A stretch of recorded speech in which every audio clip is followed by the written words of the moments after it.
Nizhnyaya Sinyachikha. Nizhnyaya Sinyachikha is one of the most popular tourist attractions in the Urals.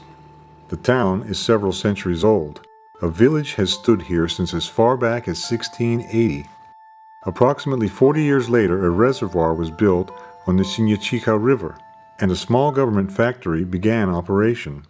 In the late 18th century, the unusually beautiful Transfiguration of the Savior Church was built here. Construction was completed in 1823. Unfortunately, the name of the architect is unknown. Time passed. 100 years later, in the Soviet period, the factory dam was washed away by an unusually large spring flood.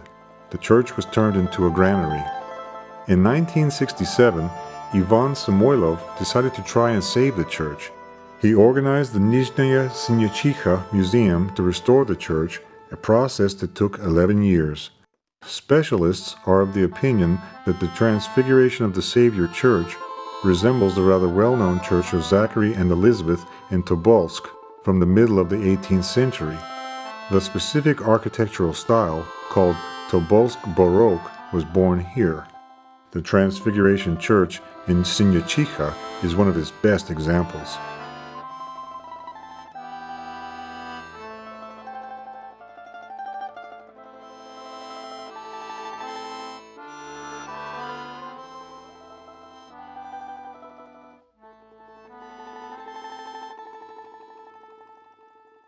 When restoration of the church was completed, Ivan Samoylov had a plot of land allotted to him on which he began to collect old wooden buildings from all over the region.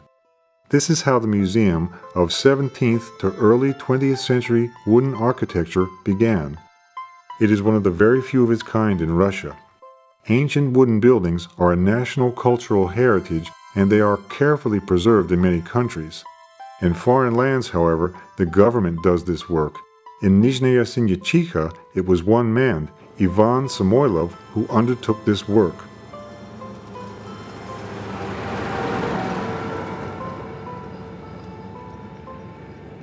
It is better to get acquainted with the monuments of national architecture here from the Watchtower, which, by the way, was the first outdoor exhibit in this museum.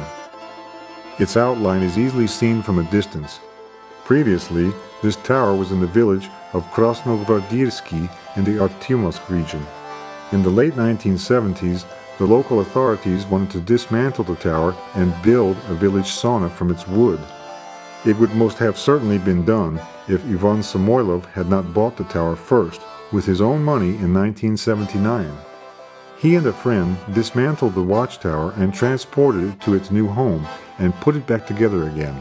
It was placed on a rock outcropping next to the old factory.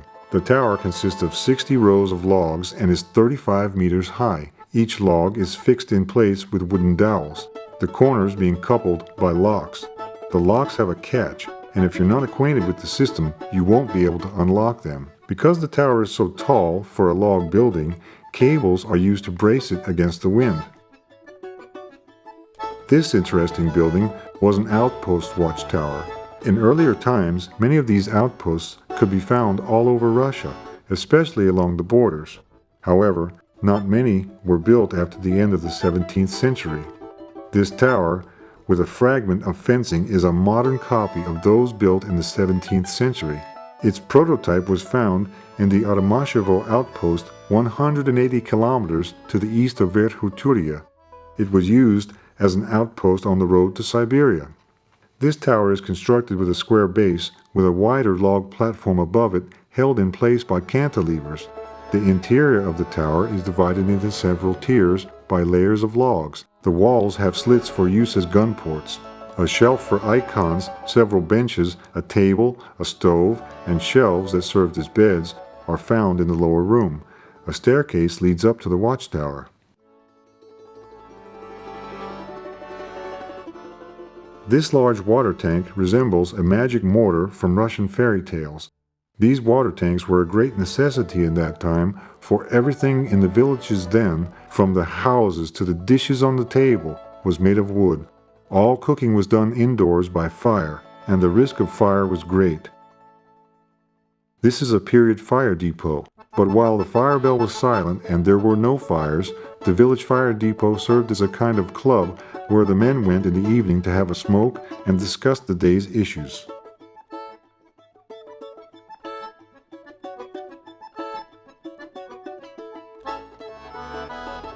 Windmills were once common, and our ancestors could scarcely imagine life without one. In the more recent past, they became rare, and now even an old-timer will hardly remember seeing one, especially one in working order. This mill was made in 1916 by the carpenter Igor Chervyakov and his sons, who lived in one of the villages of the Gadi district. In 1985, it was brought here to this museum. It took 2 lorries and a tractor to bring this mill to Sinyachikha. Then it was restored along with all its internal machinery. If you like, you can grind grain right here. There are also several ancient chapels in this museum. Each one has its own history and its own original architecture. The chapel of Saints Savati and Zosima of Solovki was built in the canonical style by the descendants of the Solovki monastery, who fled after the Old Faith believers had been defeated. Until it was brought here, for almost 2 centuries the chapel was in a remote, inaccessible place. Now it is here as a specimen of Russian wooden architecture. In the old days it was nailed over with boards and painted to resemble brick, and thanks to that, the logs were well preserved and still look like new. Savati and Zosima's chapel serves as a contrast to the Ascension Chapel, which is unusually bright and colorful. The Alexander Nevsky Chapel was built in 1893 in the village of Astanino and stood near the highway that led from Verkhoturya to Irbit.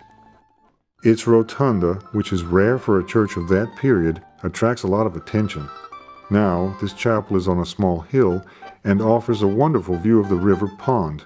This place seems to have been created by nature itself, so that one would be able to ponder, to achieve peace of mind, and to regain lost harmony with the world here. This Russian peasant hut of the 17th century is another unique building here in Sinyachikha. This is one of the most interesting exhibits to be found in the museum, according to most visitors. Presently, it is practically impossible to find a similar building of that period in Russia. The main part of this hut was found in the remote Ural village of Tabary. The museum also has an 18th century Russian farmstead house. Not long ago, in the mid-20th centuries, houses like this could have been seen in old villages. This one was brought from the village Vagulka in the Alopayevsk region. It has a typical facade. The living quarters and the barn are constructed along one line. 3 windows accentuate the symmetry of the hut, which specialists say is a representation of the Holy Trinity. After its reconstruction, the hut became somewhat higher. The broadened window openings now have casings decorated with designs in the shape of suns. The interior has retained the original 19th century wall painting.